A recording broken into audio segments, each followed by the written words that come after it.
réservé uniquement aux membres du gouvernement pour leur permettre de rendre compte de leur action au peuple malien. Les acquis, les obstacles ou difficultés, les perspectives sont les grandes lignes de cette émission de 60 minutes en français et en bamanankan, dont la diffusion commence demain sur ORTM 1. Mais déjà, voyons les enjeux de cette initiative avec le Premier ministre Shogel Kokala Maïga. Après 30 ans de processus démocratique, nous avons rêvé de refondation, de renouveau, d'un nouveau contrat entre les gouvernants et les gouvernés. En un mot, d'un nouveau départ. Ce rêve, nous l'avons baptisé Malikoura. Et ce Malikoura n'est plus un rêve, c'est une ambition vécue et partagée. L'engagement d'un peuple résolu à s'assumer et à prendre souverainement et définitivement son destin en main.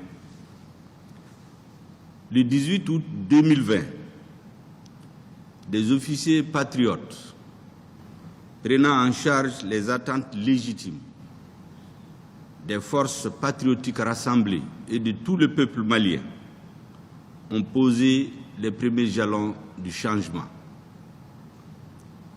Toujours à l'écoute et sensible aux aspirations les plus profondes du peuple, le président de la transition, le colonel Assimi Goïta et ses compagnons ont impulsé une nouvelle dynamique au cours de l'histoire. C'était le 24 mai 2021. En rectifiant la trajectoire de la transition, les nouvelles autorités ont promis la reddition des comptes et la redevabilité à tous les niveaux, notamment au sommet de l'État. Ce n'est certes pas l'heure du bilan, mais le devoir et la promesse imposent à chaque membre du gouvernement, ainsi qu'à moi-même, en tant que chef du gouvernement, de faire le point du parcours au bout d'une année de rectification. Ce ne serait pas exact de dire que le gouvernement a tout réussi, que le Mali d'aujourd'hui, le Malikoura en construction, est un havre de paix, un pays stable.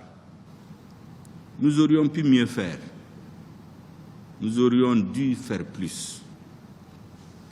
Les circonstances dans lesquelles notre pays a évolué depuis la rectification de la transition ne nous ont pas permis d'atteindre tous les objectifs fixés au départ. La conjoncture géopolitique africaine et internationale, les difficultés de tous ordres ont retardé certaines des initiatives. Toutefois, avec le soutien constant et exaltant de notre peuple, nous pouvons être fiers de ce qui a été accompli. En effet, en 9 mois, notre armée, qui était la risée du continent, est devenue une armée digne de ce nom. La montée en puissance de l'armée malienne est désormais une réalité qui s'impose chaque jour. Seules désormais les forces armées maliennes, les braves et héroïques FAMA, écument le territoire national, du nord au sud, d'est en ouest, pour débusquer l'ennemi et le traquer jusque dans ses derniers retranchements. Notre pays a regagné sa souveraineté. Aujourd'hui, notre armée peut intervenir à tous les points du territoire national sans avoir besoin de l'autorisation de quelque puissance que ce soit. La souveraineté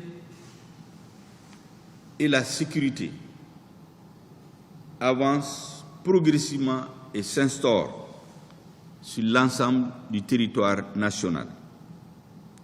Mais par-dessus tout, le Mali reste debout 4 mois après l'embargo. N'en déplaise aux oiseaux de mauvais augure qui nous donnaient 2 semaines pour constater l'effondrement de l'État malien, notre pays au chevet duquel l'Afrique et le monde se sont mobilisés est aujourd'hui la fierté du continent. Le nouveau Mali, le Mali-Kura, inspire, attire et mobilise toutes les consciences sensibles à l'injustice et à la condescendance de ceux qui n'ont rien compris du réveil du peuple. Désormais, le peuple africain du Mali, en dépit de l'incompréhension de nos frères, incompréhension qui, nous l'espérons, sera bientôt résorbée, entend assumer son destin et écrire lui-même la nouvelle page de son histoire. Nul ne décidera désormais pour le Mali sans le Mali. Le Mali-Kura, c'est là celui que les Maliens décideront par eux-mêmes et nul autre à leur place.